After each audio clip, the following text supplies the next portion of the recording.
mộtងារថ្មីមកដល់ហើយអ្នកនរគ្នាគឺ revise នៅក្នុង editor ពីមុន editor យើងមាន4មុខងារតែឥឡូវយើងបញ្ចូល revise មួយទៀតហើយវា work មិនខ្ញុំនឹងបង្ហាញអ្នកនរគ្នាអញ្ចឹងខ្ញុំឧទាហរណ៍ model នេះមួយខ្ញុំទៅ render scene នេះមួយសិនខ្ញុំឧទាហរណ៍2 scene ណាពីមុខមួយប្រឆិតមួយអញ្ចឹងយើង render វាសិនផាសវាចូល plug in យើងមកទំហំរូបខ្ញុំប្រើ19:6ហើយយើងចុច apply មកអញ្ចឹងថ្ងៃនេះខ្ញុំប្រើ preset SketchUp to Real ទំហំរូបគឺខ្ញុំតេស្ត 1K សិនសម្រាប់environment នេះគឺខ្ញុំប្រើ mid day image នេះគឺយើងតម្បានដាក់បញ្ចូលដែរទេហើយ weather ខ្ញុំប្រើ clear blue sky ប៉ុណ្ណឹងយើង render បានហើយអញ្ចឹងនេះគឺជារូបភាពទី1របស់ខ្ញុំរូបភាព render អញ្ចឹងខ្ញុំពេញចិត្តរូបនេះហើយអញ្ចឹងខ្ញុំនឹងរុញរូបភាពនេះ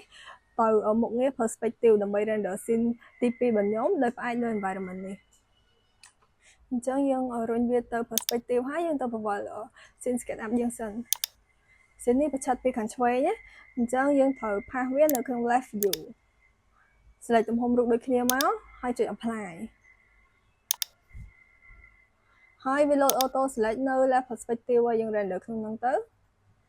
អញ្ចឹងនេះគឺជា scene ទី2របស់ខ្ញុំអញ្ចឹងរូបនេះគឺខ្ញុំពេញចិត្តហើយ scene ទី1និង scene ទី2ខ្ញុំវាតែមួយហើយអញ្ចឹងខ្ញុំនឹងប្រើប្រាស់មុខងារ revise យើងត្រូវ save រូបពីរនេះសិនឧទាហរណ៍ថា model នេះគឺឧទាហរណ៍ថាភ្ញៀវអ្នកនរគ្នាកែកន្លែងប្រួយធំហ្នឹងទៅជា glass block វិញនឹងប្រួយចំហៀងទូចហ្នឹងឲ្យធំជាងមុនអញ្ចឹងយើងត្រូវ export ពី scene នេះ export ឲ្យហើយ scene ត្រូវតែដូចគ្នាហើយយើងចូលមកកាន់ plugin យើងមកយើងត្រូវ import រូបដែលយើង render ទី1នឹងចូលមករុញវាទៅ editor scroll មកក្រោមមកនៅក្នុង editor នេះវាមានមុខងារ revise select យក revise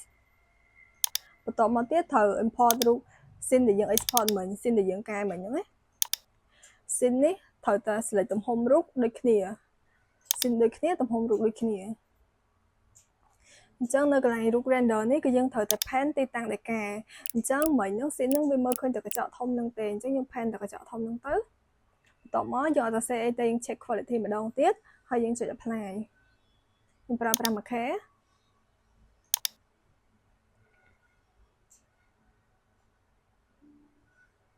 អញ្ចឹងនេះគឺជារូបភាពរបស់ខ្ញុំវាបាន replace ហើយកន្លែងកញ្ចក់ហ្នឹងអញ្ចឹងខ្ញុំនឹងប្រើប្រាស់ម៉ាស៊ីនទៀតស៊ីនប្រឆិតខាងឆ្វេងរបស់ខ្ញុំយើងធ្វើដូចមិញដែរយើងត្រូវ import រូបដែលយើង render ហើយហ្នឹងចូលសិន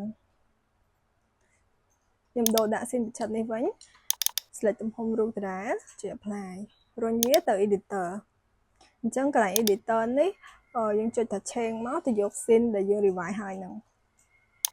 select ទំហំរូបដូចគ្នាហើយចុច apply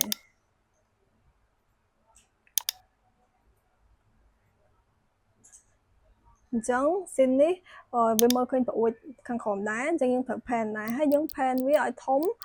ប្រហាក់ប្រហែលនឹងទំហំដែលយើងកែហើយយើងអត់ pan តែត្រឹមអាទូចហ្នឹងឯណាបើ pan តែអាទូចគឺវាអត់ដើរទេវាអត់ហ៊ានកែលើសពីចំណុចហ្នឹងណា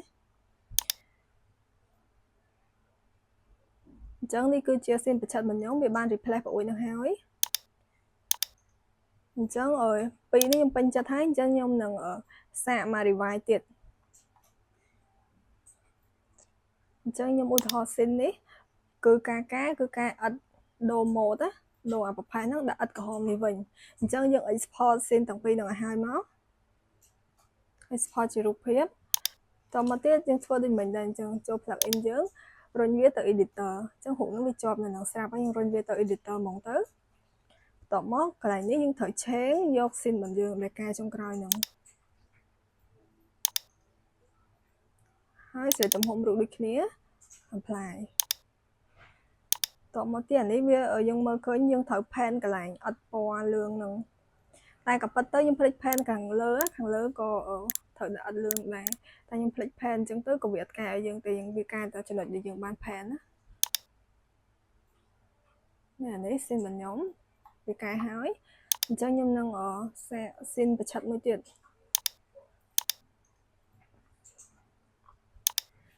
រុញវាទៅ editor ដូចគ្នាអញ្ចឹងនៅក្នុង editor យើង change ដាក់ scene ដែលយើងកែចុងក្រោយហ្នឹងមក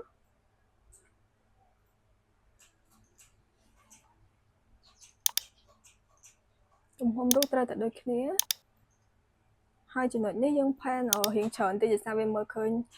ច្រើនចំណុចខាងលើហ្នឹងហើយនឹងគៀនក្លុកកលេទុយហ្នឹង